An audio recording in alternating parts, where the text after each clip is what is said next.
The Navy SEALs are the most elite group in the American military and have one of the most rigorous training programs.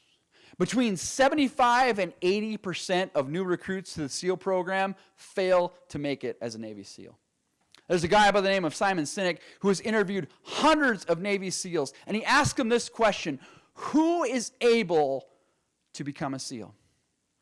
What are the common characteristics of those 20 to 25 people who make it through? What he found was very interesting. It was not the guys who show up with bulging muscles covered in tattoos who want to prove to the world how tough they are. Sinek says none of them make it through. It's not the printing leaders who delegate responsibility to everyone else yet never do anything themselves. Sinek says none of those make it through. It's not the star college athlete who's never really been tested to the core of their being. None of them make it through. Some guys who do make it through, though, are skinny and scrawny. Some of the guys who make it through, you will see shivering out of fear. The common factor, Sinek claims, of all the guys who make it to become a Navy SEAL is this one thing. When they find themselves physically spent, emotionally spent, when they have nothing left to give, somehow, some way, these people dig deep down inside and are able to find the energy to watch this church help the guy next to them. The one thing the guys do that make it, that 20 to 25% who become Navy SEALs do, is to help the person next to them when they have nothing left to give themselves. Can I just add to that? To be a follower of Jesus Christ, it's the same thing. If you want to live a life fully surrendered to Jesus Christ, it's not about how tough you are. It's not about how smart you are. It's not about how fast you are. If you want to live a life fully surrendered to Jesus Christ, get really, really good at helping the person next to you. Even when you're at the end of your rope and you think you have nothing else to give. I'm going to quote Sinek right here. The world is too dangerous and difficult to think that you can do these things alone. Who are you going to ask for help? And when are you going to accept help when it's offered? Because that can be hard as well too, right? Accepting help when it's offered. Look to help others. Accept help when it's offered, even when you think you have nothing left to give. If you're a guest or new to Celebrate, we've been in a series called Build a Boat. We've been looking through the life of a guy named Noah, trying to understand who our God is. And for the first 4 weeks, we asked some questions about God, some really tough questions that we all need to understand. And again, if you missed it, I'd encourage you to go to our website, yankton.church, our YouTube channel. Go back and watch those last 4 weeks, first 4 weeks. But last week, we kind of shifted. And for the next 3 weeks, we're going to shift from questions about God to questions about me and my life and how can I do. And last week, I kind of set this up for you when we asked the question, where's God in the storm? I hear that a lot when things happen, not only physical storms, but also emotional tragedies. Where's God in the storm? And I said, that's a good question, but here's a better question. Where am I in the storm? Where am I in the storm? Church, we live in a fallen, broken world caused by our own sinful nature. And in this life, storms will happen. When those storms happen, where am I physically? Where am I emotionally? Where am I spiritually? And can I just remind you again, this is a place to come in those times. Don't wait for the storm. This is why it's so important to be here on Sunday mornings. This is why it's so important to take that scary step and meet somebody new and build those relationships, because storms in life are going to happen. If we want to be a people fully surrendered to Jesus Christ, we're not just building a building here. We're not creating a physical space. We're creating a spiritual space where people can love and grow, become more and more like Christ. And so today, continuing this on, we're going to look at a key piece of our Celebrate Life journey that is sometimes overlooked. And to help us out with that, we're going to go to the guy we've been looking at this whole series, my buddy named Noah, Genesis chapter 8. We're going to pick up where we left Noah off last week. Noah was in the middle of a big, big storm. But Genesis chapter 8, verse 1. But God remembered Noah and all the wild animals and the livestock that were with him on the ark. And he sent a wind over the earth, and the waters receded. You see, in this massive, catastrophic, global event that's never happened before or since, God remembered Noah.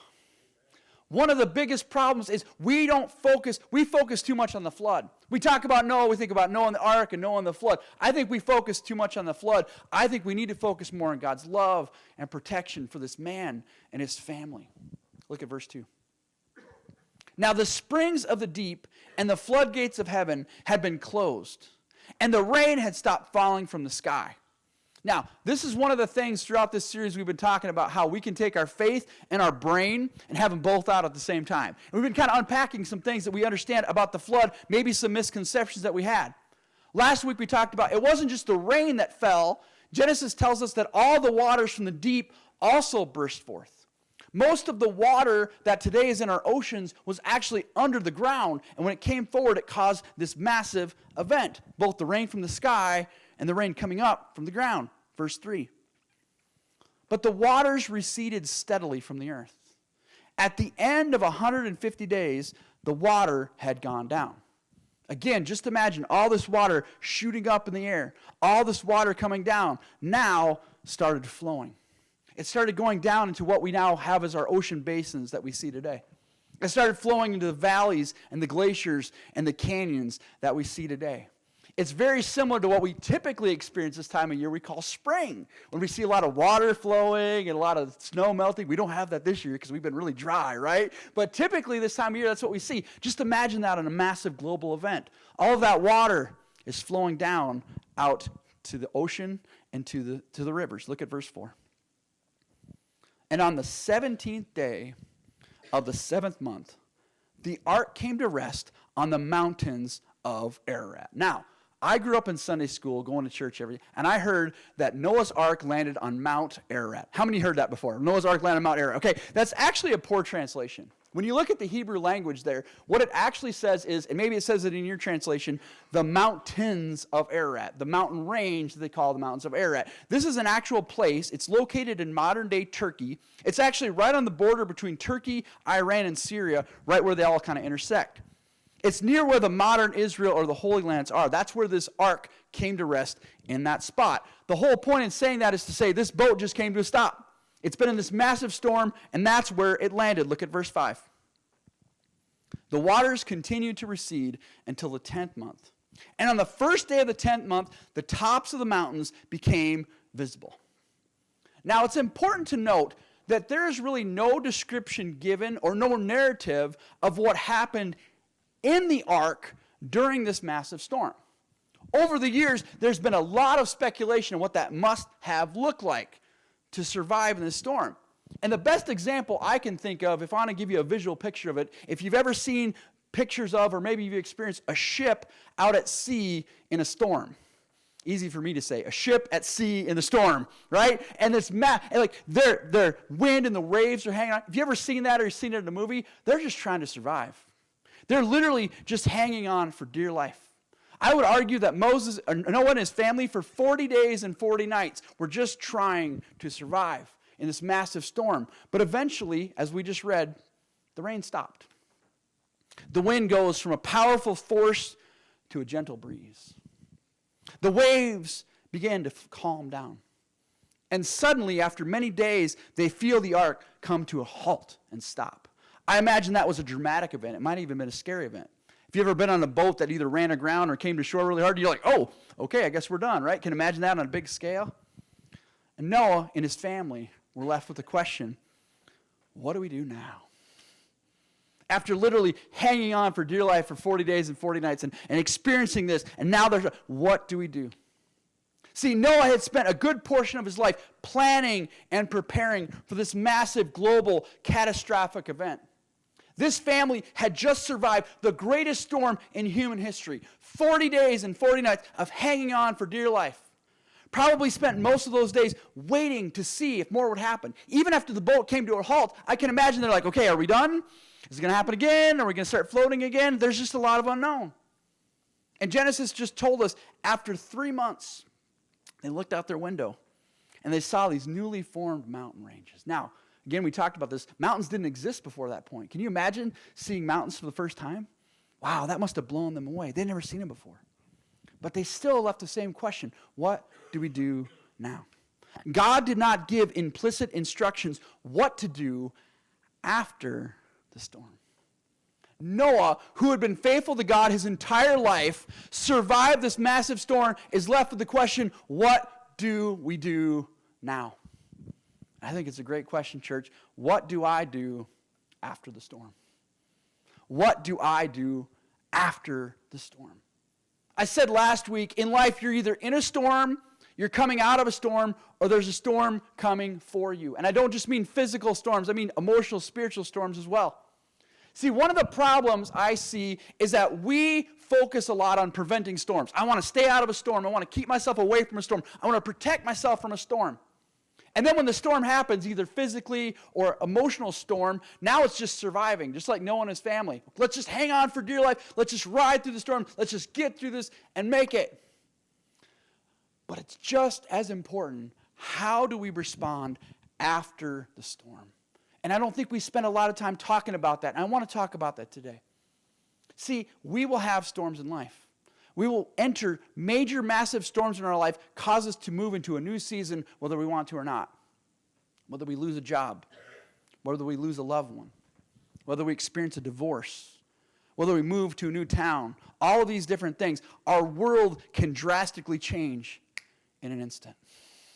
And when we're in that storm, and we've all been there, we hang on for dear life, but then when the wind dies down and the waves die down, what do I do?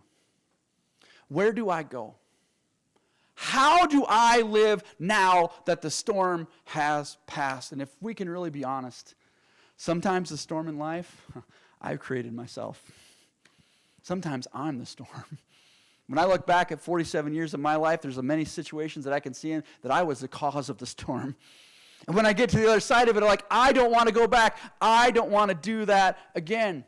We need to pause and take a moment to examine, rethink after the storm. Otherwise, we can wind up in the same situation again. There are some people I know, and if you know them, don't elbow them, okay? This is how they live their life. Storm, rinse, repeat. Storm, rinse, repeat. That's how they go through life. How do we act after the storm? What do we do after the storm? Can I propose we take Noah as a model? Noah and his family had experienced a massive global catastrophic event. Their entire world had drastically changed, both physically and personally. The landscape was different. The people were different. They were in a new location. They were going to have to come up with a new way of life. What do I do after the storm? Let me propose the first thing that Noah did. Test the water. What do I do after the storm? The first thing Noah did is test the water. Now, in this case, Noah literally tested the water. Look at verse 6. After 40 days, Noah opened a window he made in the ark and sent out a raven, and it kept flying back and forth until the water had dried up from the earth. Now, this test was very important. Before just like jumping out of the ark and saying, okay, let's go, Noah tested the water. But Noah just didn't one run test and be like, okay, we're good. Noah kept testing. Look at verse 8. Then he sent out a dove to see if the water had receded from the surface of the ground. But the dove could not find anywhere to perch because the water was all over the surface of the earth. So it returned to Noah in the ark. Noah repeated the exact same test and confirmed it. He sent a raven out. He sent a dove out. The exact same response. Church, can I give you some good news this morning? You want to hear some good news this morning? It's okay to be unsure. When you survive a storm in life and you're not sure what to do, that's okay. Everything is new. Everything is unknown. But encourage you, test the waters. See, testing the waters is a sign of faith. It says to God, God, I'm trusting you. Here is my step of faith. And I'm going to trust you and test to see what do I need to do next. I learned a prayer that is a great prayer to pray when you're coming out of a storm. You guys want to learn it? It's really simple. I don't know what to do, but I trust you. I don't know what to do, but I trust you. That is a great prayer to pray when you come out of a storm. See, church, when you trust God, no test will ever fail. There's no such thing as failure. When you're in a moment after a storm, you're not sure what to do. God, I'm going to take a step of faith. I'm going to trust in you. There's no way you can fail. It actually removes the disappointment, right? Because you didn't just fail. What you did is you got an answer. Now, the problem is it's not always the answer we want. God, I want this answer. I'll test the storm. You're like, oh, but God says no, or God says maybe. Noah sent out the raven. Noah sent out the dove. He didn't get the result he wanted, right? But he took that step of faith and tested it. Sometimes God will answer us no. Sometimes God will answer us wait. When you come out of a storm and you don't know what to do, the first thing that Noah did was he tested the water. But here's number 2, and this is the hardest part. Ready for this? Have patience. Ooh, we don't like that, do we, right? We struggle in this area. You know why? Because we live in an instant, on-demand society. We have microwaves, we have streaming, we have text messages, right? We want it right now. We struggle in the area of patience. You know, as a little kid, we learned a song, and maybe you heard the song too. I'm going to sing for you, so if you guys want to sing the song, ever heard the song, Be Patient? You guys remember the song? Be patient, don't be in such a hurry. You ever heard that one before? We don't like that part, do we? We don't like to be in a hurry. Does that describe your week this last week? Anybody else say, my life was in a hurry last week? Noah was patient. Can I remind you, he waited 40 days before he ran his first test. But then even after he ran that test, look at verse 10. He waited 7 more days and again sent out a dove from the ark. This time Noah sent out a dove, but the dove returned with a freshly plucked olive leaf. So Noah knew the land was coming back. So Noah ran the second test 7 days after his first test, and he said, okay, now we have a result. It's different. Now, I don't know about you, but if that were me, I'd be like, okay, time to go. We can get out of this ark. We've been in here for a long time. I want to get to the land. See, they brought back the olive leaf. Let's go. Here's why that's a trouble. See, when we're in a crisis, we want to get out of the crisis as soon as possible. And there's nothing wrong with that. Nobody likes to be in pain. Nobody likes to be suffering. When we're coming out of a storm, we want it to end as soon as possible. The problem is, if we don't move at God's pace, we might end up right back in the storm again. We have to be patient. What did Noah do after this dove, the second time, brought him back this little olive branch? Look at verse 12. He waited 7 more days and sent out the dove again, but this time it did not return to him. Noah was not in a hurry. Noah was patient. But keep in mind, Noah didn't just sit around. Noah kept testing the water. It's okay to be patient and keep testing the water. You know, there's a term that we have in ministry called the 3 big D's. The 3 big D's. In pastor and ministry, these are the 3 big D's. Death, disability, and divorce.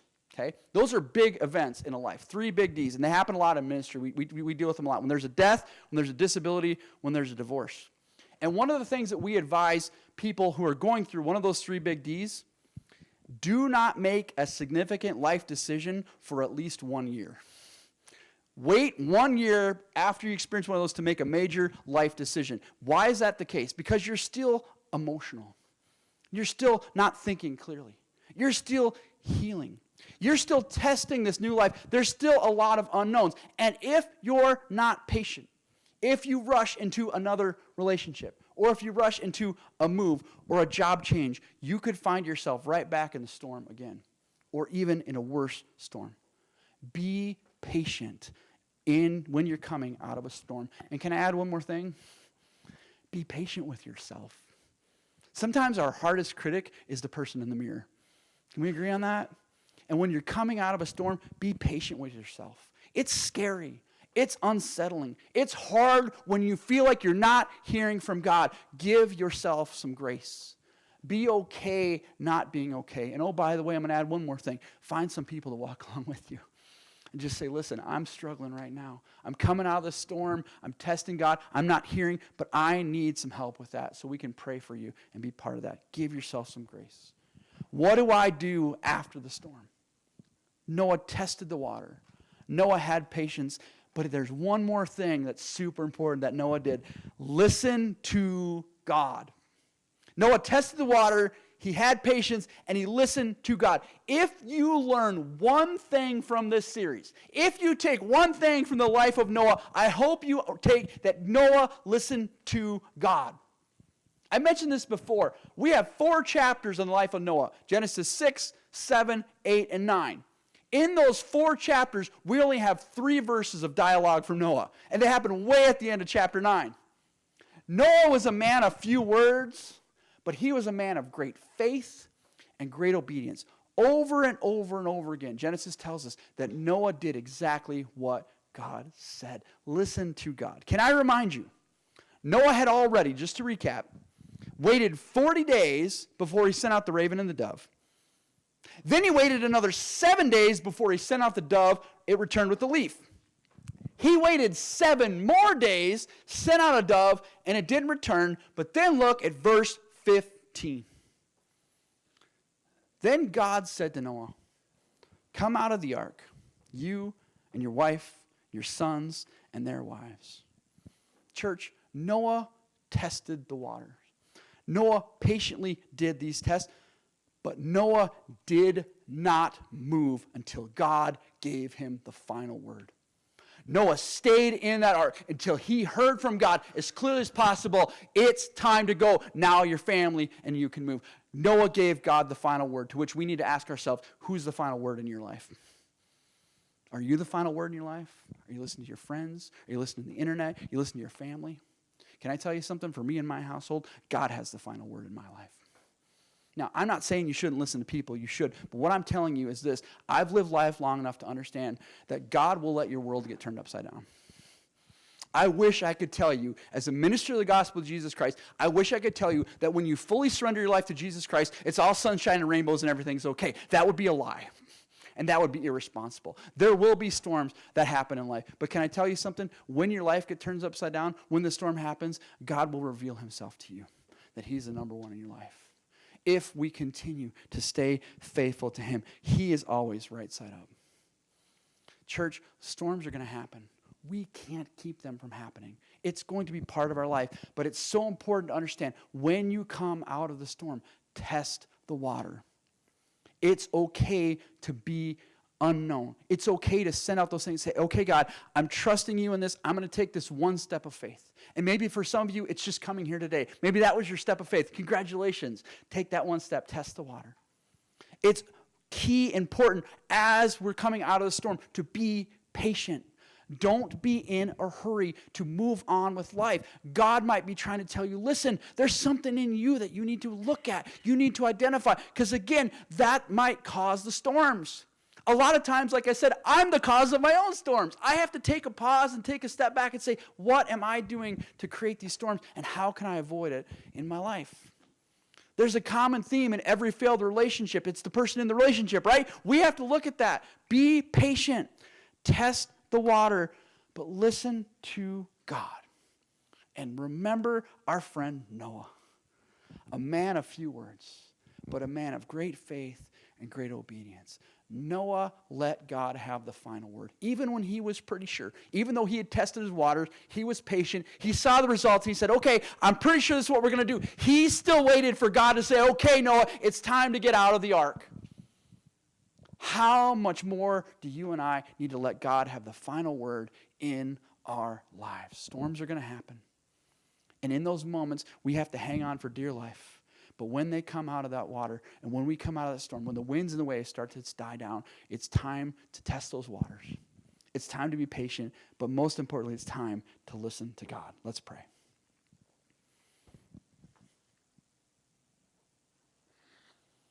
God, we very rarely give thanks for storms. And there's some storms in life that I don't understand. There's some storms in life that I can't explain.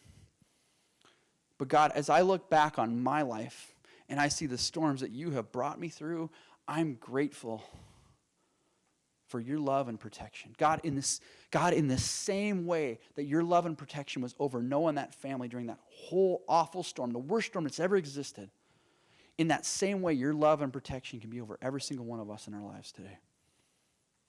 And God, as we come out of the storm, God, help us to not be in a hurry. Nobody likes to be in pain. Nobody likes to be in a difficult situation. God, our natural human tendencies want to run to the next thing, but God, slow us down in those moments. Give us the wisdom to test the water. God, I believe that there are people here today that need to test some waters. And I don't know what that is, but I know that you do. But I pray that every person in this room, you would put something on their heart as a way that they can test the water. Maybe it's for the first time this week they go to a life group and they say, okay, God, I'm going to test this water. Maybe it's just they come back next Sunday and just say, okay, God, I'm going to keep testing that water. Maybe it's a phone call or a text message. Whatever that is, God, I pray that each one of us would have that moment where we say, okay, we're going to test this water and we're going to trust you. Because, God, when we trust you, you never disappoint us. You will always answer that question, even if it's not the way we like it. To which I say, God, give us patience. God, as we're in that season of testing the water, help us not to be in a hurry. Help us, just like Noah, to continue to be patient, take our time, not get ourselves in another storm, or not be the cause of another storm in someone else's life.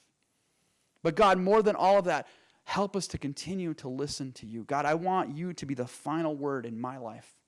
I want you to be the final word in all of our lives. God, if we are all faithfully following you, and you are the final word in our life, there's no way that we can go wrong. And just as the moment was perfect for Noah and his family to get out of that boat, you will lead us to that perfect moment when we can understand you fully, and our life will be filled with purpose and joy and peace, even if the storm keeps coming. God, I want to thank you again that we have this place right here. Then, God, we're doing a lot of construction. We're building some stuff up, God, but it's got nothing to do with a physical building. It's got everything to do with a spiritual home. Because there's a storm raging outside in the lives of the people in our community. And God, I just want this place to be a place where people can come every single Sunday, know that there's a God in heaven who loves them. There's people who are going to pray for them and encourage them. That this would be our boat right here, where we can stand on that firm rock of Jesus Christ every single week. We thank you and praise you and ask this in Jesus' name. Amen.